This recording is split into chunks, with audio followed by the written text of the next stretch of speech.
Hi all, అందరికీ నమస్కారం. Welcome to my YouTube channel. ఇవాళ వీడియో వచ్చేసి చామదుంపల పులుసు.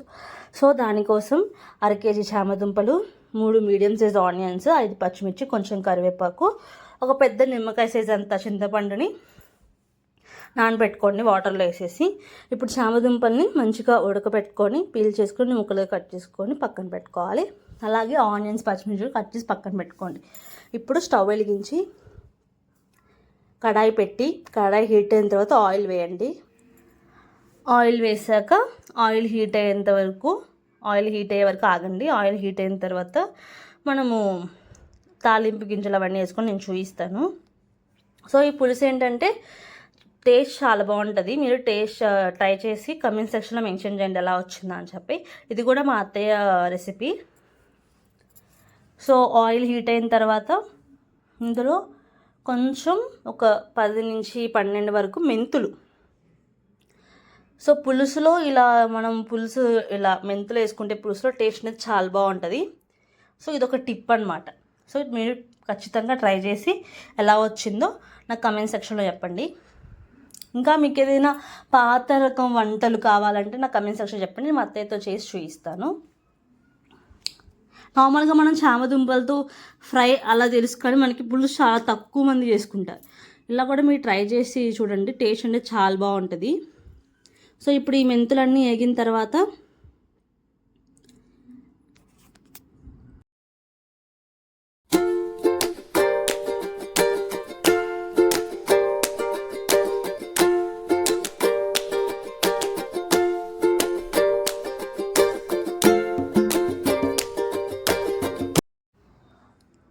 తాలింపు గింజలు యాడ్ చేసుకోండి. తాలింపు గింజల్లోకి ఆవాలు, జీలకర్ర, పచ్చిపప్పు, సాయమినపప్పు ఇవన్నీ వేసేసి మంచిగా తాలింపు గింజలన్నీ ఏగే వరకు ఒకసారి కలుపుకోండి. 2 minutes వదిలేసామంటే మంచిగా ఎగితే మనం పులుసులో తినేటప్పుడు టేస్ట్ చాలా బాగుంటాయి. తాలింపు గింజలు కూడా పచ్చిపప్పు ఉన్నాయి కదా, వాటికి కూడా టేస్ట్ అనేది చాలా బాగా వస్తుంది. సో ఇందులో ఇప్పుడు కరివేపాకు వేగిన తర్వాత ఆనియన్, పచ్చిమిర్చి మనం కట్ చేసి పెట్టుకున్న ముక్కలు ఉన్నాయి కదా, అవి కూడా యాడ్ చేసి మంచిగా ఒకసారి కలిపేయండి. మొత్తం ఒకసారి అంతా కలిపేసి ఒక 2 minutes మీడియం ఫ్లేమ్ మీద ఉంచితే మగ్గుతుంది కొంచెం. సో ఇలాగ మధ్యలో కలుపుకుంటూ ఉండాలన్నమాట, లేకపోతే అడుగంటేస్తుంది, ఉల్లిపాయలు అనేవి మాడిపోతాయి. ఉల్లిపాయలు ఒక 50% ఉడికిన తర్వాత కొంచెం పసుపు,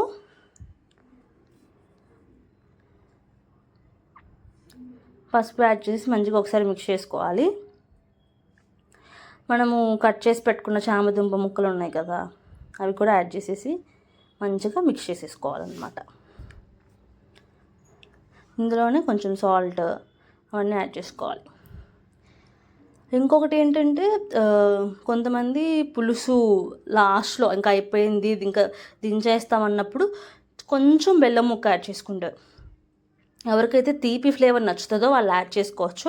ఇక్కడ మేము యాడ్ చేయట్లేదు. కొంతమందికి అలా ఇష్టపడతారు అనమాట, అలా కూడా చేసుకోవచ్చు. లాస్ట్లో కొంచెం బెల్లం వేస్తే మనకి కొంచెం తినేటప్పుడు తీయగా పుల్లగా తగులుతుంది అనమాట. సో ఇందులోనే 1 tablespoon కారం యాడ్ చేసాం. కారం యాడ్ చేసిన తర్వాత మంచిగా అంతా మిక్స్ చేసుకోవాలన్నమాట.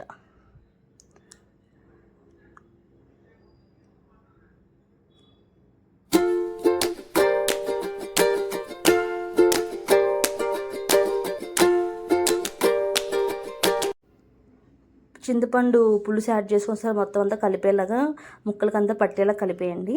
ఇప్పుడు ఏంటంటే ఇంకొంచెం పులుసు యాడ్ చేసుకోండి అనమాట. పులుసు యాడ్ చేసుకొని తర్వాత కొంచెం వాటర్ యాడ్ చేసేసి ముక్కలు మునిగే వరకు వాటర్ యాడ్ చేసేసి మంచిగా మిక్స్ చేసేయండి. మిక్స్ చేసి 10 minutes మూత పెట్టేసి కుక్ చేసుకోండి మీడియం ఫ్లేమ్ మీద.